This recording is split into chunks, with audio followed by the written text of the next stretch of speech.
Now students, our next component of balance of payment account is capital account. Capital account, this type of account we are preparing that it affects the assets and liability status of the government. So what is current account? Current account, you can understand now capital account. Capital account of BOP records all those transactions between the resident of a country and rest of the world, which cause a change in the assets and liabilities of the resident of country or its government. वो सारे transaction जो कि एक country से दूसरी country के बीच में, चाहे वो रेसिडेंट्स के बीच में हो चाहे वो गवर्नमेंट के बीच में हो, अगर उनकी वजह से हमारी कंट्री में हमारी कंट्री के असेट्स एंड लाइबिलिटीज स्टेटस जो कि या वो रेसिडेंट्स के हो चाहे वो गवर्नमेंट के हो, असेट्स एंड लाइबिलिटी स्टेटस पे इफेक्ट पड़ता है, तो वो ट्रांजेक्शन्स कहलाते हैं capital account transaction. Assets and liabilities means assets and liabilities can be increase और decrease and the component of capital accounts are borrowings and investment. Borrowings अगर हम किसी से बोरो करते हैं, बोरोइंग्स करते हैं तो it will increase our liability. And investments, अगर हम कहीं पर इन्वेस्टमेंट करते हैं तो उससे हमारे असेट्स बढ़ते हैं. अगर हम इन्वेस्टमेंट नहीं करते या कम करते हैं तो हमारे इन्वेस्टमेंट जो है डिसइन्वेस्टमेंट करते हैं तो इससे हमारे असेट्स रिड्यूस होते हैं. So whatever the transactions between one country to another country which affects the assets and liabilities status of the country or the government is known as capital account transaction. तो capital account में हम दो तरह के transactions को recording करते हैं. एक है हमारा बोरोइंग्स और दूसरा है investment. Borrowings borrowings are of two type, like external commercial borrowing and external assistance. Borrowing दो तरह की होती है. If the government is facing deficit या अगर their expenditures are more and income is less, तो government has to go for borrowings. Borrowings will be of two types. One is external commercial borrowings and दूसरा है external assistance. External commercial borrowings when we are taking the borrowings from other countries, so and that commercial borrowings we have to pay the rate of interest which is following in that country. means जो rate of interest चल रहा है हम उसी market rate of interest पर ही हम ये borrowings करेंगे.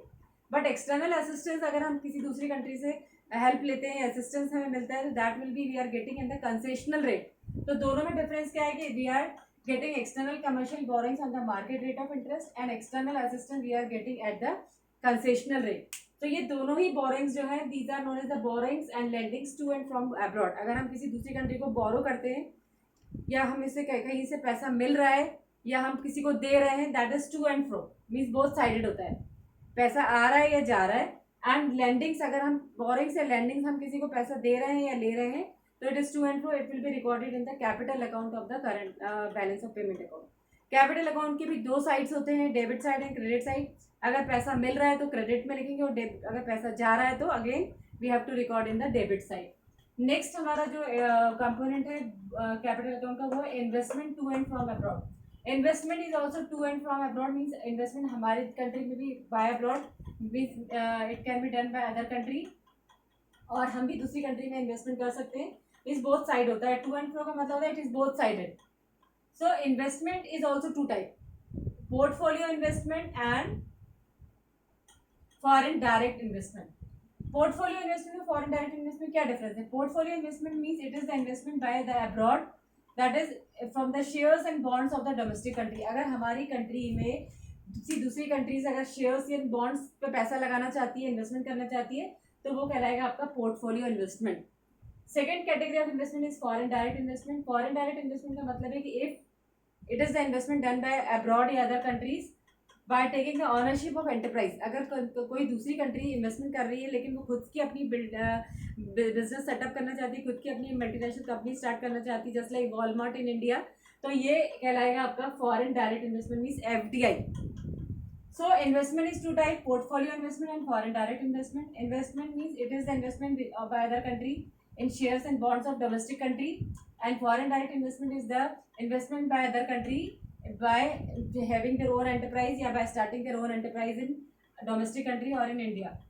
So ये दोनों को ही हम borrowings और investments को हम डेबिट और क्रेडिट में लिखेंगे. पैसा आ रहा है इनफ्लोज है तो क्रेडिट में, और जा रहा है तो डेबिट में. Now next is change in foreign exchange reserve.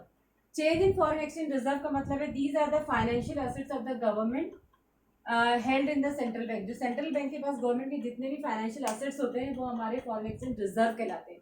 और फॉरेन एक्सचेंज रिजर्व में अगर कोई भी चेंज होता है, that is either withdrawal is of exchange of reserve, तो ये हम इसको लिखेंगे क्रेडिट साइड में. एडिशन अगर रिजर्व में हो रहा है तो हम उसको लिखेंगे डेबिट साइड में। तो फॉरेन एक्सचेंज रिजर्व में अगर जरा कुछ भी चेंजेस होते हैं तो that is it means increase और decrease of the financial assets of the government.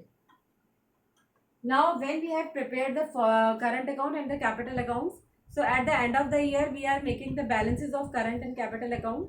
So whatever will be the balances of current account is known as current account balance, और जो भी आपका कैपिटल अकाउंट का balance आएगा वो कहलाता है capital account balance. Current account balance plus capital account balance, और अगर हम इसमें एरर्स एंड ओमिशंस को भी ऐड कर दें, एरर्स एंड ओमिशन भी सपोज ड्यूरिंग द ईयर अगर हमसे कुछ गलती हो गई है तो यहाँ पर हम उसको करेक्ट कर सकते हैं, या हमसे कोई चीज़ ओमिट हो गई है, हम कोई चीज़ लिखना भूल गए हैं, कोई ट्रांजेक्शन छूट गया, तो here we can record this. So when we are taking the current account balance, capital account balance and errors and omission, तो ये तीनों चीज़ों को इंक्लूड कर देंगे तो ये हमारा कहलाएगा overall balance. This will be known as overall balance. और ये ओवरऑल बैलेंस जो है this we can estimate from current account and the capital account, और including errors and omission. Current account balance में either we are having current account surplus या deficit, और capital account balance में we are having surplus और deficit. तो ये जो है तीनों को ऐड करके ये ओवरऑल बैलेंस बनता है.